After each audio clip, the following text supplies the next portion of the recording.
What's going on, everybody? I'm just doing a little bit of pre-season work and building some cable restraints. I got a bunch of Coyote cables here I made already. I use 1x19 cable for that. And if you want to see my complete video on making cable restraints, I'll put a link in up here. It'll be the little eye thing, hopefully.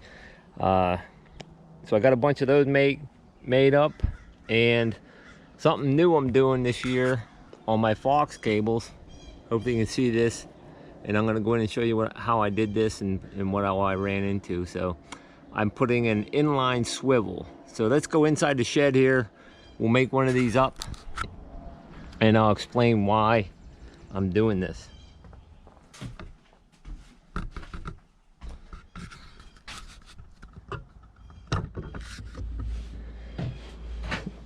Okay, so first of all, the why I'm doing this. Here's my typical setup for the way I would stake them in. I would have the actual, this is a basic cable swivel for a cable restraint or something. That's enough to keep me legal, one swiveling point. But I always just followed suit. My brother taught me how to do a lot of this stuff, and we always put another swivel here, so you basically had 3 swiveling points. What I have had happen is a couple of times, at least twice last year, maybe 3 times, and sometimes in the past, I would have this either sort of just lightly frozen into the ground or just get tangled up with some brush. And I don't think that Fox can pull it this hard enough, especially when it's around their neck, and this just gets all tangled up, and they had the cable just twisted up into knots, and it was ineffective. So, and I've never had this happen with the Coyotes. I think they can pull a lot harder, and that gets all loosened up and pulled out of the weeds, and the swiveling action seems to work. If it happens on a couple Coyotes, then I'll start doing inline swivel on those as well. So that's the why that I'm putting the inline swivel. The inline swivels are right here. Pretty much this has a higher strength than our breakaway devices that we need. I use 7x7 cable for my Fox cables. I use 1x19 for my Coyote cables. This is the actual breakaway device right here. And I've also learned the hard way that this is a release ferrule. I think I showed that in the last video, but if I didn't, this is actually like a little swager for these release ferrules. I think it does like 275 pounds for 7x7 cable, and I can't find release ferrules for 1x19 cable. And I would use 1x19 cable because you can just, well, not you, I can load 1x19 cable a lot better. When I say loading it, if you watch right here, if I pull on this a little bit, if I let it go, it just sort of springs shut. That's what you want to load your cables. It takes a little bit of practice on loading, but you need to learn how to load your cables if you're going to do this. And all these parts are just reusable. So once you catch something, the locks and everything, they're all reusable. Like this is the 1x19 cable, and I've been playing around with trying to load this, and you can really get a snap shut on that. So, but I will not use these type of breakaway devices anymore for Fox, because once you have your 8-inch deer stop, which we have to have, if I didn't have to have that, I would do this. But with the 8-inch deer stop, and if you use a breakaway device like this, it gives them enough extra room that I know for a fact they can squirm out of here, because I've had it happen to me. So that's the one reason that I don't use the 1x19 for Fox. I think it's 1x19 is tougher, and it's more loadable, and it's way straighter, the Korean made. So that's my spiel on the cable. That's not even why I'm making this video. It's about the inline swivel. So like I said, I got everything made up, and if you wanted to see that video, I got a whole video on making this up, putting all the stops in and everything. The only thing that's going to be different is that for us in PA at the 38-inch mark, I just cut a piece of cable at 38 inches to start with. It's going to take a double ferrule, slide it on, take my inline swivel, and now since I cut this at 38's just to keep us from making a loop too big. So I'll actually be under our legal limit. I'll be a little less than 38. I don't have a swaging tool yet, so I just gotta smash these shut. So I smashed that shut, and one thing I've done a couple times, I forgot to put my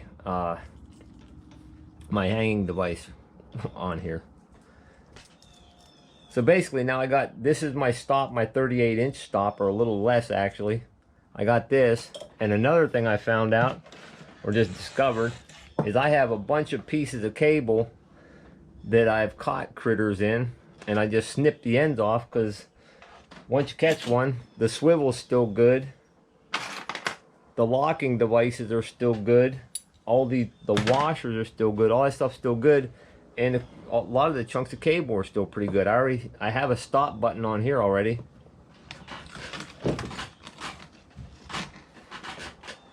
I can just cut a chunk of this cable off here. I got a nice stop button there.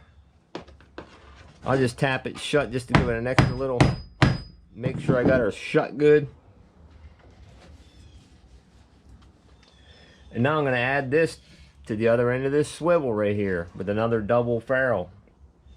And how long can this be? We're allowed up to 7 feet of cable. I don't know why anyone would want 7 feet of cable. The more cable you got, the more you got to worry about entanglements. We can't have anything bigger than 1/2 inch near our that they can get tangled in. So I'm staying under 5 feet. 5 feet's pretty typical. So I'm just going to have another little chunk here that I'm going to put on. I'm actually going to cut some of this off. I'm not going to get too crazy worried about how long it is. Now I'm going to put my typical swivel, the typical cable swivel. I'm going to slide it on here, but I'm going to put a couple washers on here first. That'll help that swivel work a little bit better as well.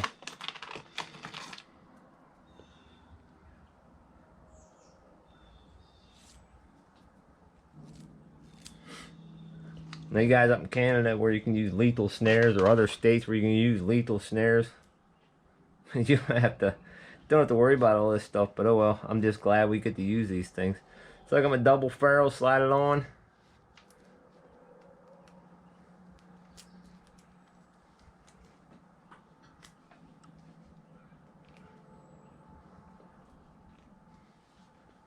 And don't forget the other, see I forgot something.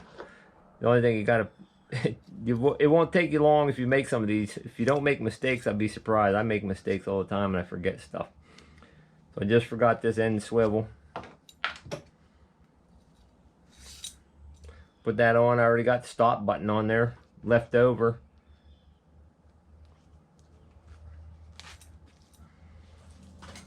Now I'm back to my inline swivel thing again.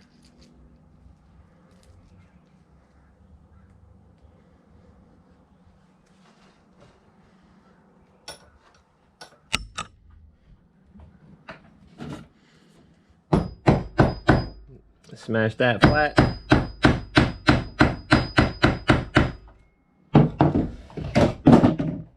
Drop my hammer.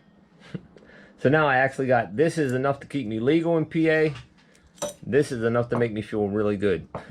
So I'm just basically gonna touch these up with a little bit of camouflage spray paint, these silver stop buttons. I'll also hit my little low pro deer stop with a little bit of paint.